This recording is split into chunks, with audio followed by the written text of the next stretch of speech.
blue face pillar, the blade dealer. Make a nigga forfeit, cause I'm the realest. Hey, niggas talking short shit, I need a million. Big stepper, yeah, bitch I be stepping. Coolin' kit with the flip switch, bitch that's the weapon. No drama.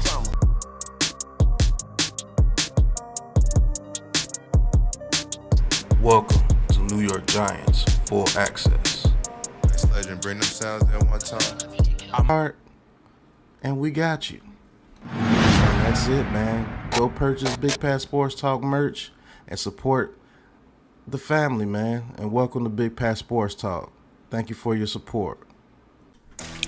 What's going on YouTube, Instagram, Twitter, all platforms? Welcome to another episode of New York Giants Full Access with your boy Big Pat Sports Talk. And today we're going to be reacting to the Speak For Yourself show, podcast, whatever you want to call it, with Shady McCoy, Emmanuel Acho, Joy Taylor, and James Jones. And they're going to be talking about the Hard Knocks episode with the New York Giants. And they're going to be talking about did the New York Giants make a mistake giving the keys to Daniel Jones.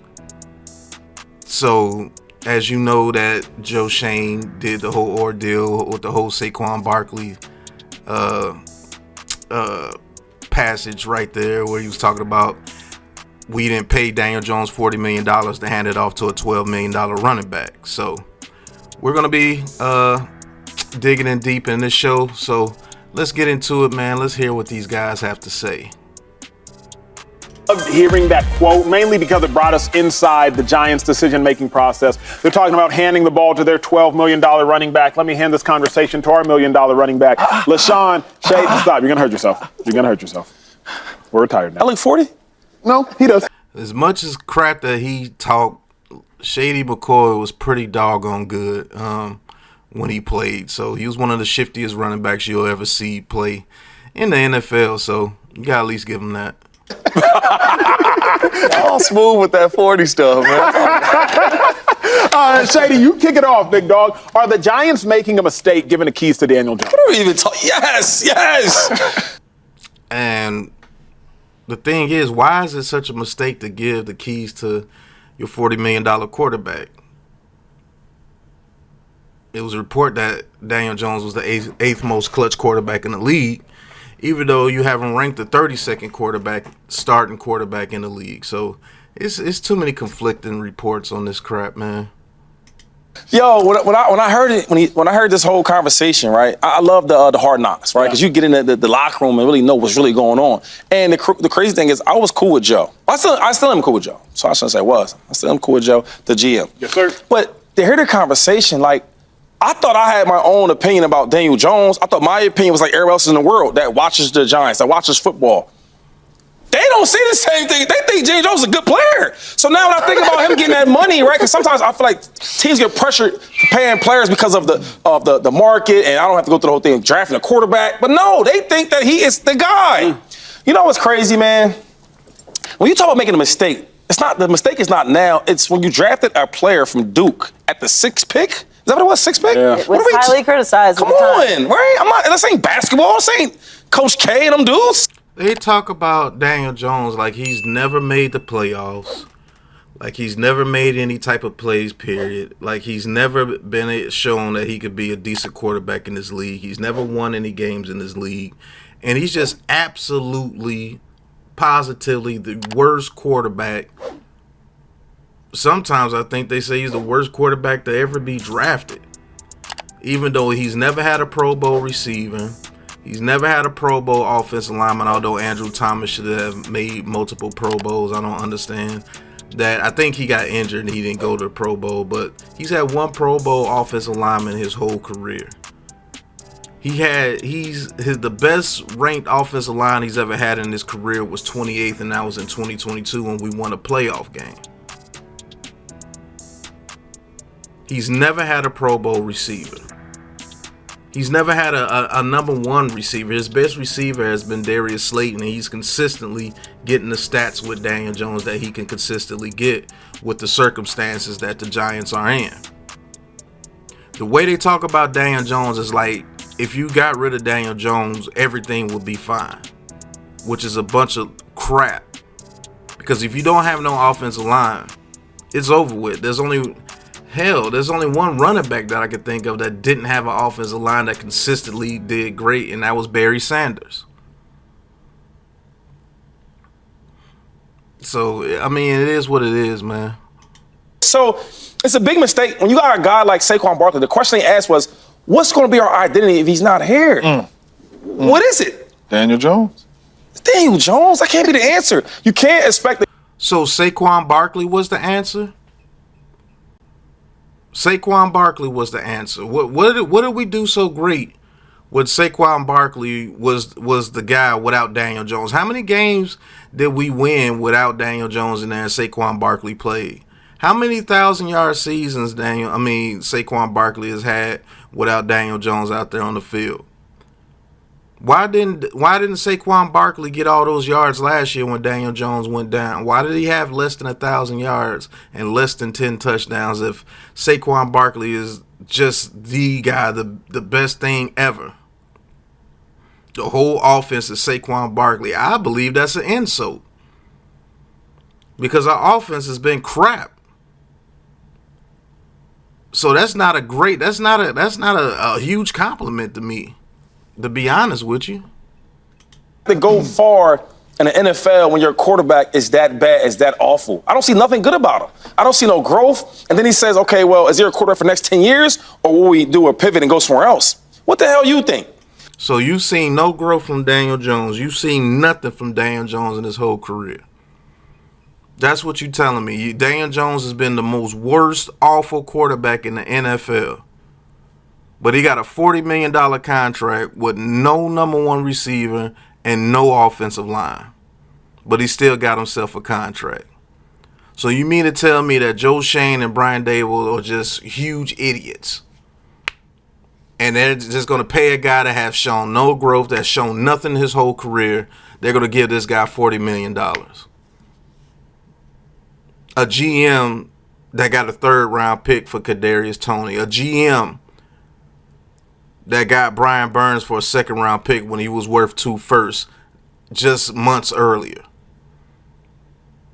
That's the guy. Okay. So when you ask this question about the Giants, how good they'll be, this is the question you have to ask. Daniel Jones, is he your guy? And everybody can tell you, no, he's not. My son's 12 years old. He don't like to play with the Giants on Madden. I'm like, why, son? The quarterback's trash. Man. It's crazy. At least he called him trash, not the other words. So you bring up Madden. Like I say, a lot of these dudes just be talking, man, to get clicks or whatever. It's trash, bro. McCoy is you. He can be both. He can be both. Shady, I heartfeltly disagree with you. There you go again. Everybody using Daniel Jones' name for clicks and likes by saying he's trash. He's never been able to do anything. He can't throw the ball deep. He can't throw an out route. He can't read coverages. He can't read the field. He can't go on it through his progressions. He can't read defenses.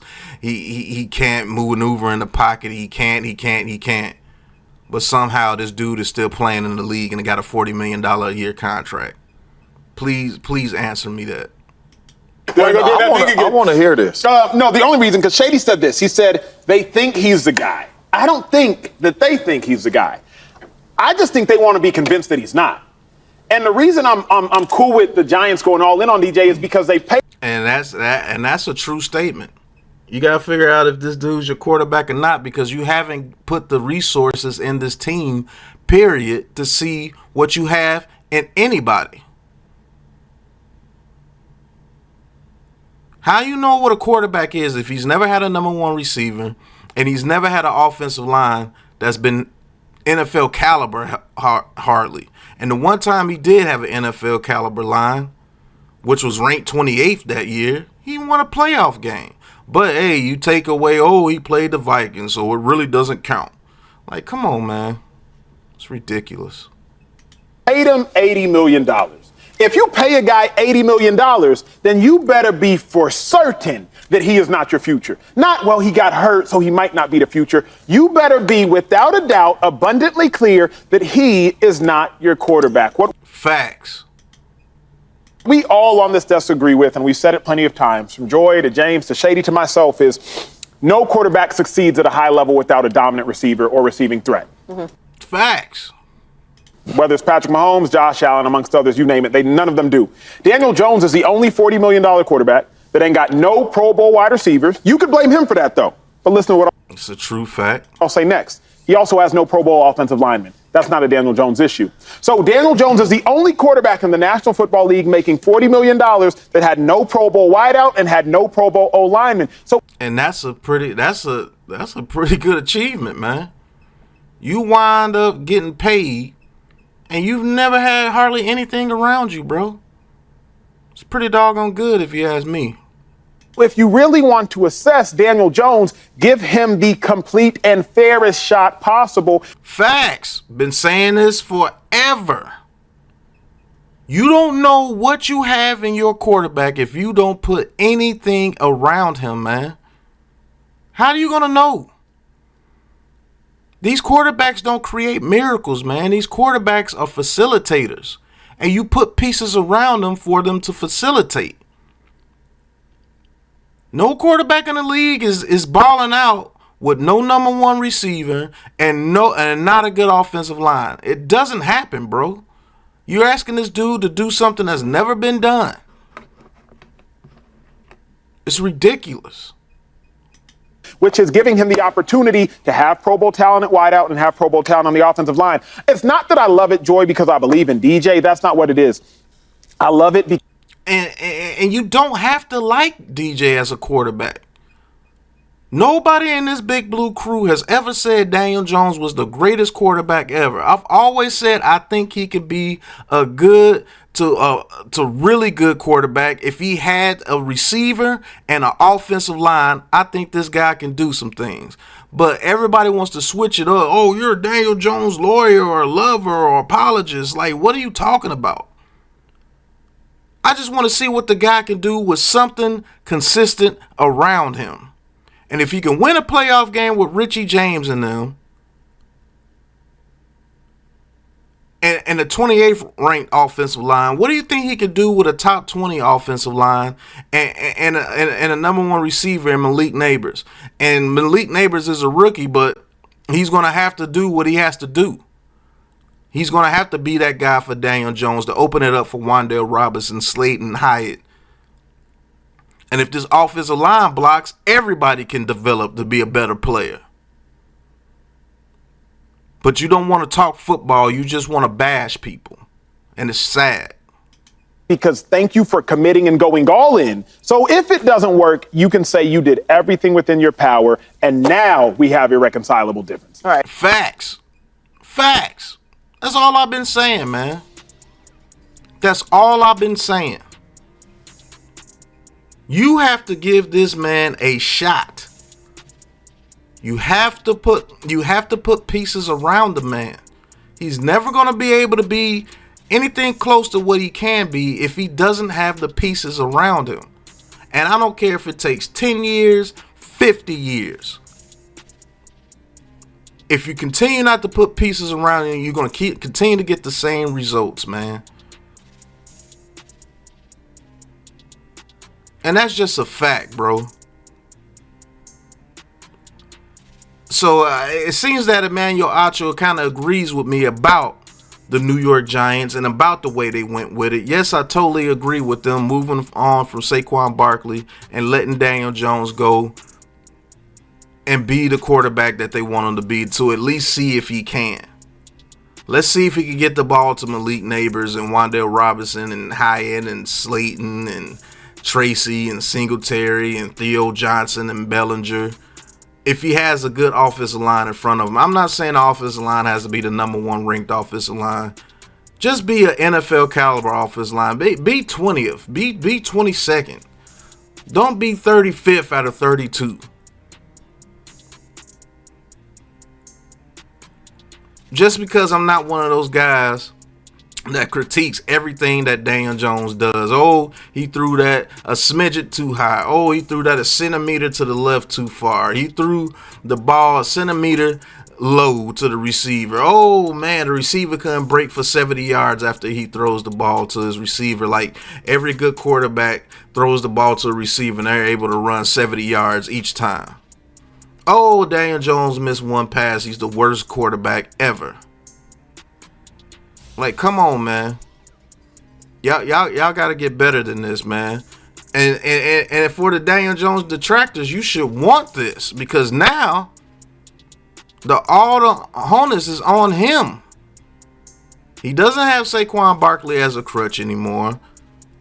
Oh, but I forgot it's about clout. It's about having a player that the whole league likes. I forgot about that. Oh, if Daniel Jones starts to play well without Saquon Barkley, now you don't have the excuse of saying, oh, it was all Saquon Barkley. Is that what you're scared of? If this man actually goes out there, throws for almost 4,000 yards and over 20 touchdowns, less than 10 interceptions, and gets a couple of rushing touchdowns, and he's the main focal point, are you guys scared of that happening? I'm not. See, the problem is everybody wants to talk and be right all the doggone time and talking absolutes like they know what's going on, and you really don't know a damn thing. And that's why the media says what they says, because they know they're going to get clicks and likes from guys like you who all you want to do is think about negativity. Hey, you're going to say negative things about Devin Singletary if he starts to play? What if Devin Singletary gets 1,000 yards? Then what you going to say? What if he puts similar stats to Saquon Barkley? Then what you going to say? What if Daniel Jones gets Wan'Dale Robinson and Neighbors to be 1,000-yard receiver and he throws for over 4,000 yards? Then what you going to say? Oh, you're going to say, hey, it was all because of the weapons this time, right?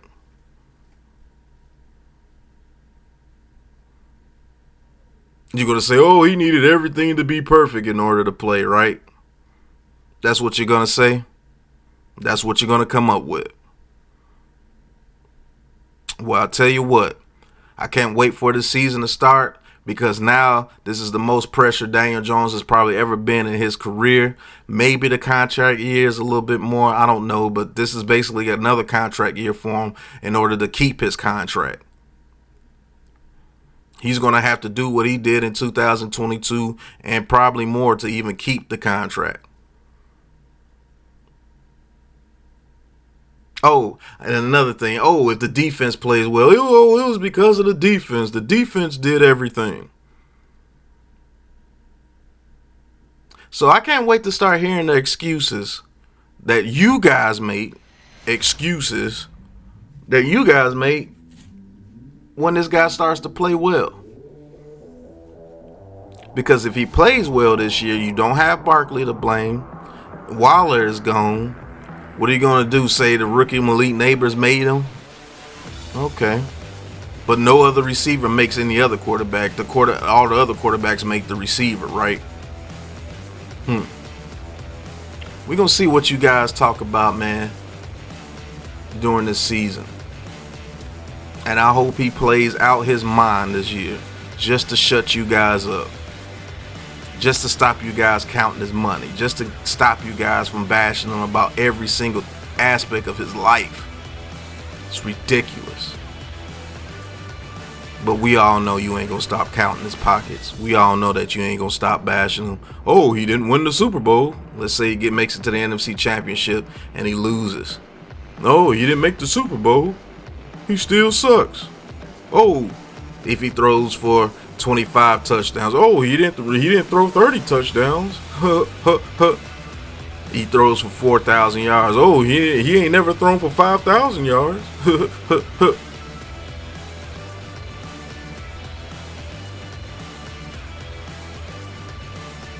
It's ridiculous, man. But hey, thank you guys for watching. Hit that like button, hit that subscribe button, hit that big blue join button, and talk your talk with the Big Blue crew. And Big Pat Sports Talk, which is me. Cop you some merch. I'm not going to tell y'all again. Cop you some merch in the Big Pat Sports Shop. Link is in the description. Get you a hat, hoodie, whatever. The What Are You Doing line is out. Go cop you some merch, man. But until the next episode, you know what it is, man. Peace.